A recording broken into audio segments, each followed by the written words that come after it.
Bonjour à tous, bienvenue sur ma chaîne. On se retrouve aujourd'hui pour le tout dernier épisode des femmes de la Bible.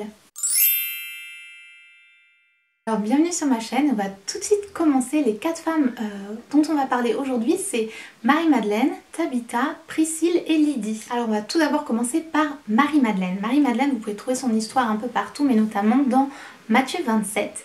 Donc c'est une femme que Jésus a guérie et ensuite elle va le suivre. C'est une des femmes qui va faire vraiment partie du cercle proche de Jésus. Au travers de son histoire et aussi l'histoire de certaines autres femmes, on voit qu'il y a beaucoup de femmes comme ça qui s'engageaient auprès de Jésus, qui s'engageaient à le suivre et à l'aider, notamment par un soutien financier, par l'accueil chez elles, elles ouvraient leur maison, par aussi l'aide au repas et plein de choses comme ça. Donc voilà, elles s'engageaient vraiment à l'aider, à le servir. On a vu ça notamment avec l'histoire de Jeanne par exemple, et aussi de Marie et de Marthe. On remarque aussi que lui, Jésus, il traitait les femmes vraiment, vraiment bien. Il leur accordait en fait beaucoup d'égards, autant d'égards aux femmes qu'aux hommes. Et à cette époque-là, et avec cette culture, c'est vrai que c'était pas spécialement ce qui se faisait le plus couramment. Mais Jésus, il faisait vraiment preuve de respect égal envers les femmes. Et donc si vous voulez voir ça un petit peu plus en détail, je vous invite à lire Luc. Dans Luc, vous voyez beaucoup d'exemples par rapport à ça. Alors maintenant, on va passer à l'histoire de Tabitha. Et Tabitha, vous pouvez retrouver son histoire dans Acte 9. Alors, elle est citée comme une femme disciple. Et c'est la seule femme qui porte réellement ce titre dans la Bible. Donc, femme disciple. Et disciple, ça veut dire étudier, apprendre et suivre. Donc ça nous montre vraiment qu'elle suivait vraiment Jésus. On remarque aussi au travers de sa vie qu'elle appliquait réellement les commandements de Jésus, notamment dans l'amour. Et elle apportait beaucoup de soins envers les pauvres. Dans l'histoire aussi, on voit qu'elle était malade. Elle est décédée. Pierre est venu à son chevet pour prier et elle a miraculeusement ressuscité. Donc voilà, son histoire elle est assez incroyable. Mais ce qui me touche le plus, c'est vraiment sa façon de vivre, qu'elle suivait vraiment Jésus. Et en fait, elle glorifiait vraiment Dieu par sa vie, en servant et en aidant les pauvres. Et elle avait vraiment un cœur pour les plus démunis et c'est vraiment un super exemple. Ensuite, on a l'histoire de Lydie. Donc vous pouvez trouver son histoire dans Acte 16. Lydie, elle, c'est une femme d'affaires. Oh, ça change un petit peu. Elle vendait du tissu, son commerce fonctionnait bien.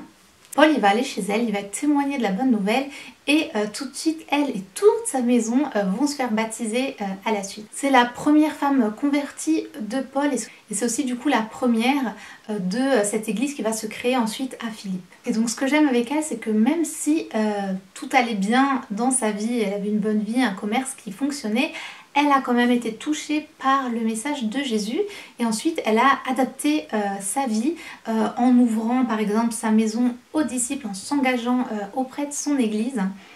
Et j'aime beaucoup aussi cet exemple de cette femme qui est voilà, une femme d'affaires. On est loin des clichés de la femme mariée à la maison de cette époque-là. On voit que quand même dans sa vie, elle va vraiment servir Dieu. Donc la morale de cette histoire, c'est que vraiment on est toutes utile pour Dieu, peu importe notre activité, que vous soyez mère au foyer, que vous soyez businesswoman, vous êtes toutes utiles pour Dieu, vous pouvez toutes servir Dieu et il n'y a pas un modèle parfait, il n'y a pas le modèle parfait de la chrétienne parfaite, on est toutes appelées à servir Dieu là où on se trouve. Et pour terminer, on a l'histoire de Priscille. Priscille, on trouve son histoire dans Acte 18-19.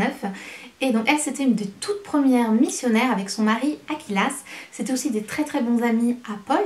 Et ils vivaient durant des temps très difficiles d'église persécutée. On voit que dans la Bible, Priscille est toujours citée avant le nom de son mari, ce qui pourrait induire qu'elle était vraiment très impliquée dans la mission et qu'elle avait aussi une grande maturité spirituelle. Et donc la conclusion de l'histoire de Priscille, mais aussi la conclusion de toutes les femmes de la Bible, c'est que Dieu il utilise autant des femmes que des hommes au centre de son plan de salut. Donc si vous voulez vraiment retenir quelque chose de toute cette série, c'est que si vous êtes une femme, parce que je sais qu'il y a aussi des gars qui me regardent, mais en fait on est tous appelés à servir Dieu dans notre vie, peu importe notre activité, peu importe où on se trouve, peu importe notre situation. Dieu il nous aime et il nous appelle à le servir réellement. Et vous voyez dans l'exemple de toutes ces femmes, on avait des pauvres, des riches, des personnes dans des situations vraiment difficiles et délicates, d'autres dans des situations plus aisées. Elles ont toutes au travers de la vie réussi à servir Dieu et à glorifier Dieu. Donc le message vraiment de ces histoires, c'est vraiment de nous rappeler que nous sommes appelés à servir Dieu et qu'on est toutes utiles. Donc voilà, donc j'espère réellement que cette série vous a plu. Ça y est, c'est déjà terminé. Vous pouvez retrouver toutes les vidéos des femmes de la Bible sur mon blog. Je vous mets le lien dans la barre d'infos. J'ai créé une page où vous avez toutes les vidéos avec à chaque fois le nom des femmes qui sont abordées dans la vidéo. Donc si vous voulez retrouver certaines, c'est plus facile comme ça. Donc je vous invite vraiment à aller voir ça, à aller voir toutes les vidéos s'il y en a que vous n'avez pas vues. Vous pouvez aussi sur YouTube aller dans la section playlist. J'ai aussi bien sûr créé une playlist qui s'appelle les femmes de la Bible et là vous retrouvez toutes les vidéos par rapport à cette série. Donc voilà, dites-moi dans les commentaires toutes vos impressions par rapport à cette série, si jamais vous avez eu le livre et si vous l'avez lu, si vous l'avez suivi, qu'est-ce que vous en avez pensé? Et comme je vous avais déjà mentionné dans une autre vidéo, j'ai une nouvelle série qui arrive, je garde encore le secret, elle va être très prochainement sur ma chaîne, j'ai super hâte que vous voyez ça. Et en attendant, je vous fais plein de bisous et je vous dis à la prochaine, ciao! So speak life,